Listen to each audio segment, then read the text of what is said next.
Welcome to Lotus on Track. Coming up, we've got some great coverage of the second round of the Lotus Cup UK here at Silverstone.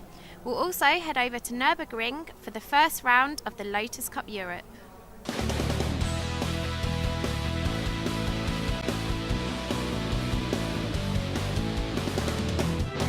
So Adrian, you've just been out for qualifying. How did you find the track today?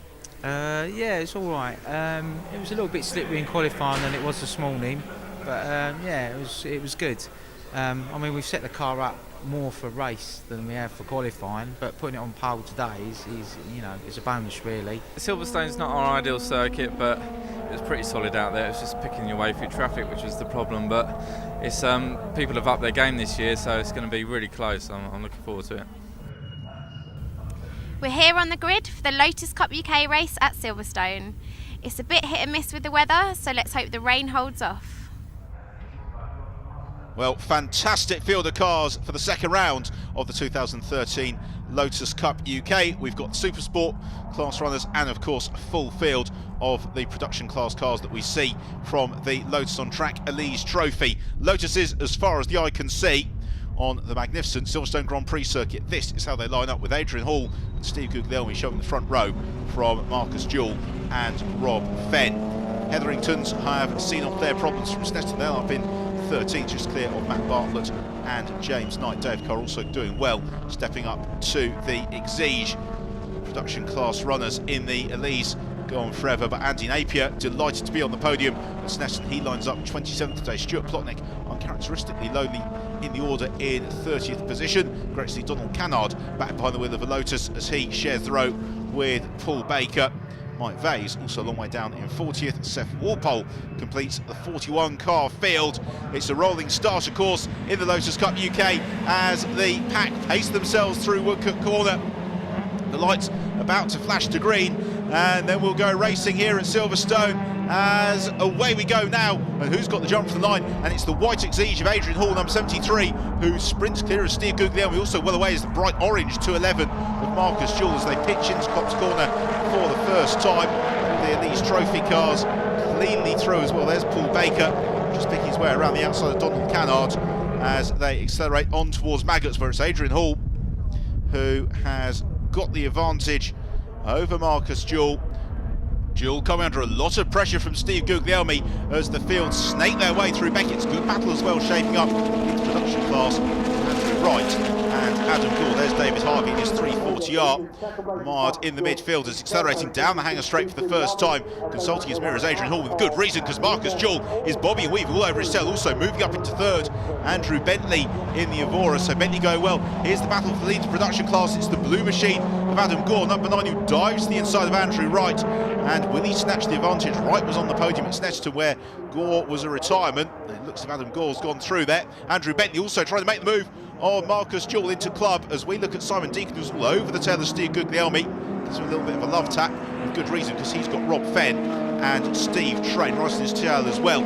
Accelerate out of club and on past Silverstone Wing Complex onto the newer part of the Grand Prix circuit, which was completed in time for the 2010 British Grand Prix. Very, very quick corner now at Abbey, and Adrian Hall taking full advantage, trying to move clear then of Andrew Bentley, who did pass Marcus Jewell. This the fight for fourth position. Simon Deacon clear of Steve Guglielmi, who has got Rob Fenn, Steve Train right there. Steve Train going for the move on Rob Fenn into the loop. That's a lovely overtaking manoeuvre. If he can make it stick from Steve Train, he squirts the car out of the hairpin.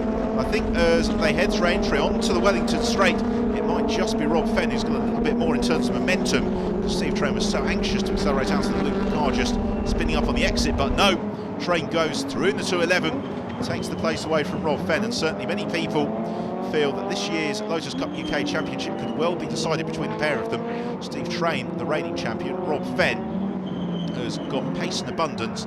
There is always the question of reliability with that Go Green Motorsport car. There is Steve Guglielmi, qualified on the front row, just beginning to slip down the order a little bit. The former TVR Tuscan champion, as we got a lovely three-way scrap for the lead. Adrian Hall, Andrew Bentley and Marcus Jewell still very, very tight through Copse Corner as the field all sprint along past the traditional pits here at Silverstone.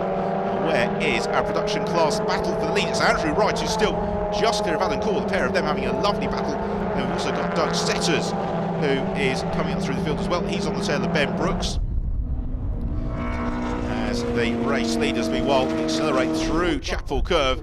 Adrian Hall's still got that advantage over Andrew Bentley, but Bentley, former Clio Cup racer, former BRDC single-seater racer, and also once upon a time the Silverstone scholarship winner, so he knows this place very, very well.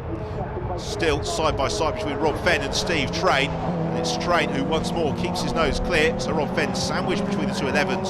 Just behind him is Ken Savage in the Perry's back car.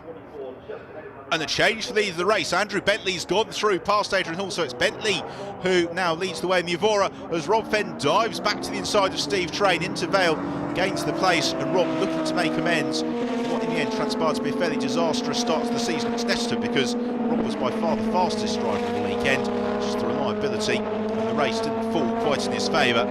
He's now got a fair amount of ground actually to make up to Andrew Bentley ahead of the field. Bentley, though, has got his mirrors full of Adrian Hall. Hall evidently wants to reclaim the lead that he lost a few moments ago. Bentley slides the rear of the Evora as he tiptoes his way into the loop. The exit here is going to be absolutely crucial, and Andrew Bentley squares that off perfectly. Marcus Jewell showing strongly too. Then nice battle for 4th and 5th between Simon Deacon and Steve Goodale. Then we get back to Rob Fenn, who now he's clear of Steve Train. 6th position, just beginning to move clear of Train. Third, Train takes a big bite out to the curbs, trying to get himself back onto turf. Then we've got Tom Chataway and Pete Story next up in the queue, arriving into Brooklands then.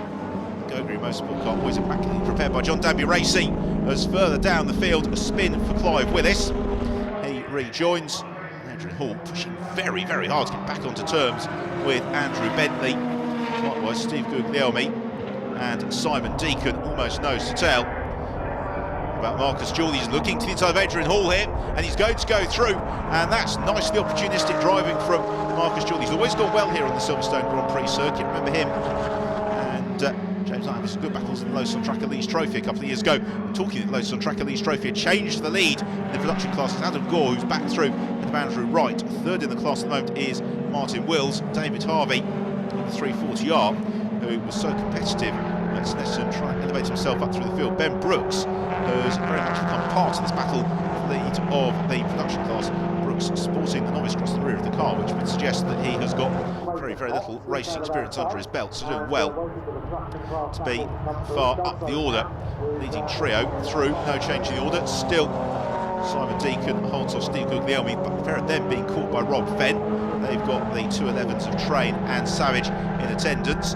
As we go a little bit lower down the field, Seth Walpole and Donald Cannard having battle. Cannard in the white machine, the blue and white car of Walpole just ahead of him, and Cannard looking to make the move into Maggots. Would like to be a goofy move for Donald Cannard. No, it's not. Nothing Mickey Mouse about that. Through he goes, swooping around the outside, and then jinking through. Beckett's also got onto their tail as well. Gisela Ketvel in the number 27 car. As accelerating through Chapel Curve, Cannard's made the move. Walpole, though, might take advantage of the slipstream along the hanger straight. The fight for 4th has come together very, very tight now. It's still the black 211 of Simon Deacon clear of Steve Guglielmi. And then on the tail of them, we have got Rob Fenn. Where is Fenn? There he is, entering to the right of the screen. He's got the potential to have a good run here on Guglielmi in the similar release as they accelerate along Wellington Straight. Rob Fenn tries to take advantage of the slipstream. He could maybe look to challenge to the inside into Brooklands, which is really a traditional Silverstone overtaking manoeuvre. Is he quite close enough? No, he's not. So he just eases off through Brooklands, instead sets about trying to pressurise the error from Guglielmi into Luffield. But Steve Guglielmi has got huge experience from all variety of machinery, so he is not going to bow to the pressure of Rob Fenn too quickly. Meanwhile, head of the field, it's still the Evora of Andrew Bentley who leads the bright orange 211 of Marcus Jewell. Adrian Hall very much part of that fight. Simon Deacon remains in 4th position in his 211, going very strongly from Steve Guglielmi. Meanwhile, Adam Gore and Ben Brooks engaged in battle, but Gore, the car that was so successful last year in the hands of Rob Boston, leading the production class. He seems to have shaken off the attentions of Andrew Wright.